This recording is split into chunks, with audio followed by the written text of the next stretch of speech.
Hello everyone, this is Jason from Primetime Aquatics, and today we are going to be looking at a fish that I think is really cool, and that is the Star Sapphire Cichlid. If you want to see a fish with a lot of deep blue color and white spots, and the females look a little bit different, stay tuned.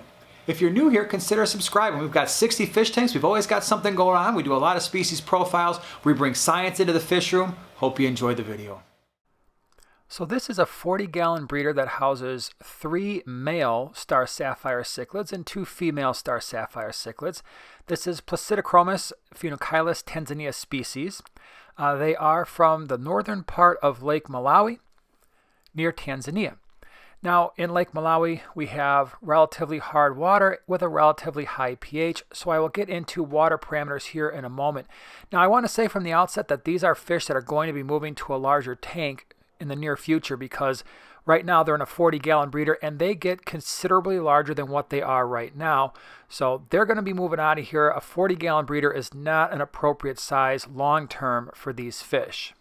So how big do they get? The males are going to get pretty big, up to 10 inches. The females are going to be considerably smaller. They're going to be right around 6 inches or so. And we can see that there is significant sexual dimorphism right here, where the females are quite a bit smaller.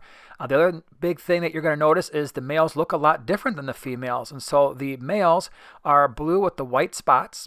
And then we have the females, which are kind of purpley blue, but then they have those dark bars. So they look pretty different.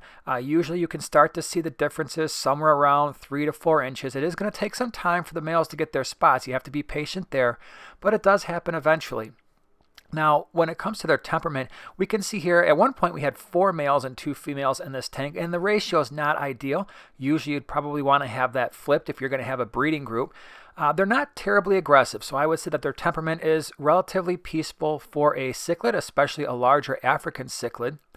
Now, because of that, when it comes to tank mates, so in this tank we have a couple bristlenose plecos that are kind of keeping things looking good on the glass.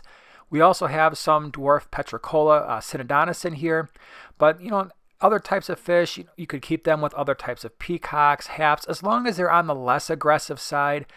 Maybe some Eureka Reds, Red Empress, even some less aggressive imbunas, things like yellow labs or rusty cichlids, red zebras potentially. These guys just really aren't super aggressive for a Lake Malawi cichlid. Now, when it comes to the water parameters, temperature is fairly typical of your African cichlids, so we like to keep it right around 78 to 80 degrees. The pH in our fish room hovers, depending on the tank, somewhere between an 8 and 8.2. This particular tank is right around an 8.2.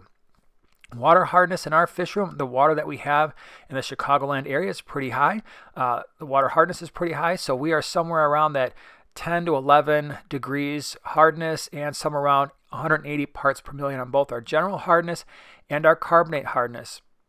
I would say these fish are relatively hardy, as many African cichlids are, especially from Lake Malawi, but we still want to keep our ammonia and our nitrates at 0, and our goal in our fish room is to keep our nitrates at 20 parts per million or less. So what do we feed our Star Sapphires? They're really not very picky eaters, so we give them a variety of flake food and pelleted food. They'll eat floating pellets and sinking pellets. They really like frozen brine shrimp, occasional frozen bloodworms. Like I said, they're really not too picky. Now, when it comes to tank size, I've mentioned this already, but ideally these fish, minimum of a 75-gallon. That's probably where they're going to end up, maybe in an even larger tank in the future, but this 40-gallon breeder was something that was always set up to be a temporary thing. When we got these fish, they were very, very tiny, and they take a relatively long time to grow. So they're now at a size where we really need to get them moving along and get them into a larger tank. And that's what we're going to do in the near future. So decorations, you can see here, we've got a little bit of rock work. We've got this piece of driftwood in the center. I would say this is a more open water fish. And so some swimming space is going to be ideal. They are somewhat active in the water column. So again, the more space you have, the better off you're going to be. Now for filtration, we just have one sponge filter in this 40-gallon tank with these larger fish. We've done videos on filtration before. I'll put a card in the upper right hand corner in terms of how much you really need. This filter has been more than sufficient for all the biological load we could ever need. Mechanical filtration, sponge filters are not the best. That's why you see a little bit of stuff floating around in the water column from time to time when they swim by the bottom, kick something up. But a hang on the back filter, canister filter is fine. They are big fish. They are heavy eaters, which means they are heavy waste producers as well. So just kind of keep that in mind. Now, breeding these fish isn't terribly difficult. So like a lot of the African cichlids from Lake Malawi, they are maternal mouth brooders, which means that when they mate, the females are going to hold the eggs in their mouth for a couple, 2-3 weeks, and then she will spit them out. We've talked about how we breed our fish and how we make sure to maximize the fish fry survival rates. I will put that card in the upper right hand corner.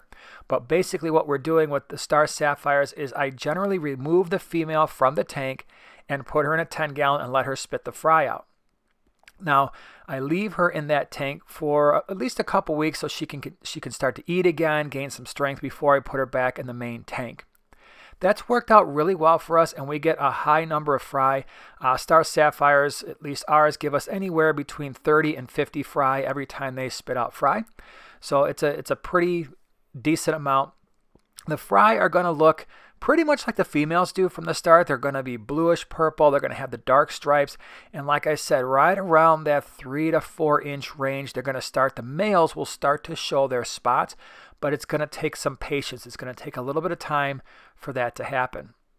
Generally speaking, I don't have a lot of really good luck when I leave the holding females in the tank for almost any African cichlid. Usually the fry get eaten.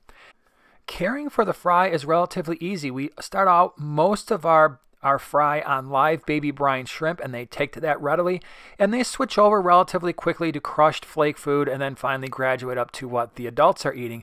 So it's a pretty easy time to care for the fry. These are great fish. They show a lot of color. They're not super overly aggressive. You can see here we've got 5 of them packed in a 40 breeder, and we don't really have a ton of fin nipping or nobody's really chasing each other around. If there's going to be an issue, if you're trying to buy them in a pet store at this size, they're going to be usually pretty expensive, at least around us. They could go easily north of $40 to $50 for a large male. So often it's best just to buy them as a small group. That's what we did. We bought 6 of them that were probably less than an inch, and it took a little while to grow them out, but they were significantly cheaper, and we were able to get a nice ratio, I think. So if you get a chance to check them out, I highly recommend it. If you found this video useful, share, subscribe, check out some of our other species profiles as well.